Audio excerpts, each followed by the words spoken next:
Article on the Defender, published on July the 15th. Written by Michael Nevradakis, Nevradakis, PhD. Title: 26-year-old who died after COVID vaccine, not correctly informed about shots risk. A medical practice in the United Kingdom has acknowledged that a 26-year-old man who died 13 days after receiving AstraZeneca COVID-19 vaccine from a brain clot was not correctly informed about the risk posed by the vaccine, the BBC reported Friday. See a photograph of the young man? He graduated with honors, apparently.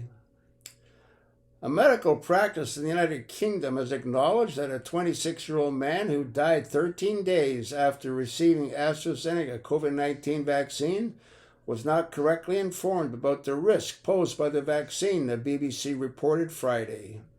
Jack Hearn, a native of Redditch, England, was vaccinated on May the 29th, 2021. At the Revival Virus Clinic in Dudley. He was accompanied by his girlfriend, Alex Jones, who was also vaccinated but not injured. Hunt had recently graduated from Coventry University as an honors student in automotive design and planned to propose to Jones that summer. They had recently purchased a home together.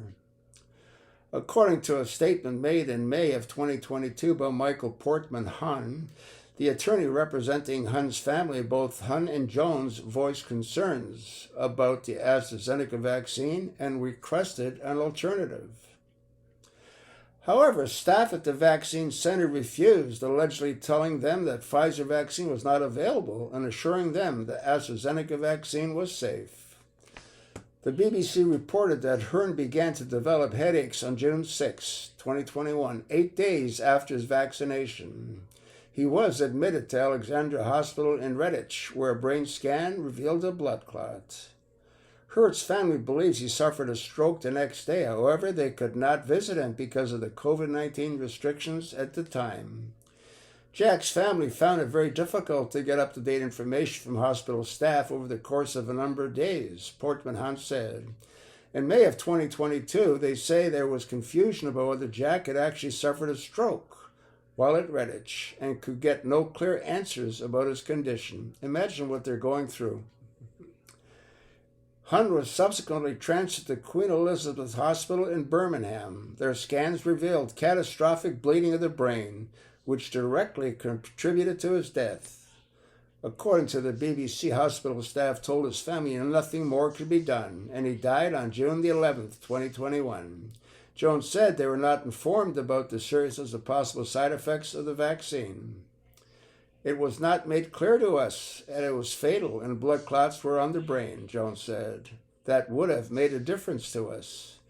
Another medical practice, the lead practice of the local primary care network that oversaw the vaccination center, is a legal entity liable under UK law in such cases, the BBC reported.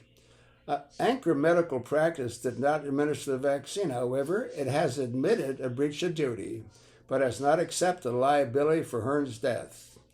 In a letter sent to attorneys for the Hearn family, reviewed by the BBC lawyers representing Anchor Medical Practice, said it is admitted that Jack was told the risk magnitude was 1 in 250,000 in respect to clotting, when the actual risk magnitude for his age group was 1 in 50,000.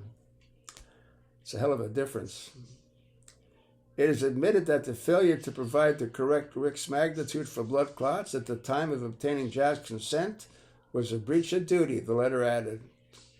Too bad Jack didn't tune into the Zollner report. He'd still be alive.